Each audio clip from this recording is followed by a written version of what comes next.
going to give you what's hopefully helpful information on how to use the Toulmin schema, and this is for when you're writing your own argument, not when you're looking for it in somebody else's argument. Okay, so we have the 6 parts.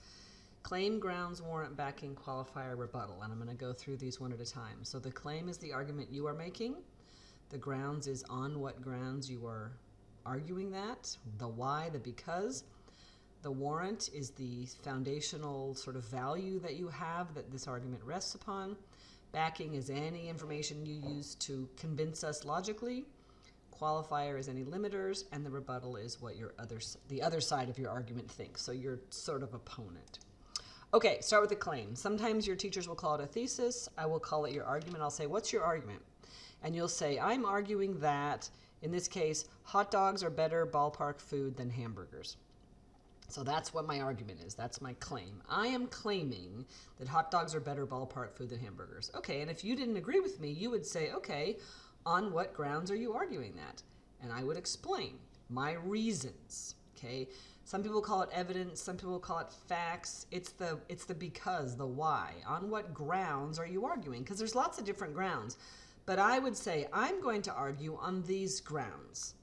They're more portable than hamburgers, they're less messy than hamburgers, and they're more iconic. Those are the grounds on which I'm going to argue. Are there more? Yes, that's what I'm using.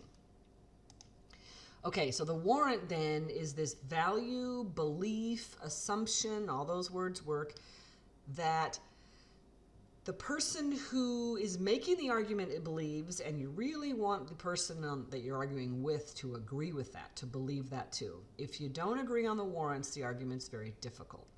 So if I argue that hot dogs are better than hamburgers because they're more convenient and more portable, there's this unstated assumption that I value convenience and portability. I value at the park food that is easy to carry around. You might not. You might want to sit and eat some nachos. But if I would say to you, hey, would you agree that convenience and portability are good at games? And you said yes, I'd say, okay, well then, here's why a hot dog's better than a hamburger. And oftentimes you will have only one warrant in an argument. But before you embark on a written argument, you want to know what they are because you might want to change to only one. And we will talk about that. So if I said, you should eat hot dogs or ballpark hot dogs are better because they're cleaner and less messy, I obviously value messy. What if you don't care? What if you don't care that you get chili down your shirt? Then that argument's not going to work on you. But if I said to you, hey, would you agree that at a game it's better to eat a food that's easy and you're not going to drop it on your shirt? And you said yes, I'd say, well, good, then a hot dog's better than a hamburger. Same thing with tradition, right? It's a tradition to eat a ballpark hot dog. If you don't care about tradition, that's not going to work on you, so I wouldn't use that reason. If you just said, I don't care about tradition or I don't care about cleanliness, I would have to think of different reasons. So what I would do is ask you, what is your reason why you think hamburgers are better than hot dogs? Then I might change my reason. So this is sort of in flux all the time until you get to the right reason.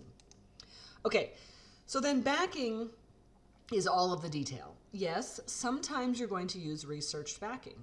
In a class at school, your teacher might ask you to research it. But in a class like mine, you're not researching it. You are just writing it from your brain. It's logical. So sometimes we need a little bit of research, and we'll talk about that. That might be your backing, or it might just be your argument. So if you were to just list this out in bullets, obviously that's all it would be. But when you write an essay, you have to fill in the blanks. You have to convince your readers. You have to give them the details. You have to use logic. So for example, in more portable, we then give the details. Okay, well, it's in a closed bun. I get a cardboard carrier. I can eat it with one hand. The less messy, we'd give all the details. Okay, we'd specifically talk about mustard on your shirt or ketchup on your shirt. That's all the details. Okay. Qualifier. Now I picked this argument because it's a clear qualifier, and a qualifier is anything that limits your argument. So it could be as easy as a word such as sometimes.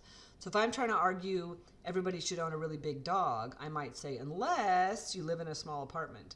That would be a qualifier. In this case, when we first started this argument, we didn't have ballpark in there. We added that because hot dogs may not always be better than hamburgers. But we said at a ballpark, so that's our qualifier, okay?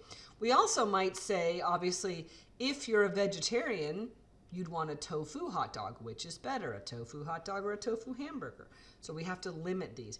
A ballpark hot dog might not be better if you're allergic to those, all right? So we have to qualify it by saying not all circumstances. All right, the rebuttal is as simple as knowing what the other side says. Now, in school, your teacher often says, just kind of, figure out what the other side might say. And you might say, in some cases, people believe. In a real life argument, you have to ask the other person, what is it that you believe? Why do you believe a hamburger is better than a hot dog? Then you would know how to come at this argument. So the rebuttal is just the counter argument. What is the other side?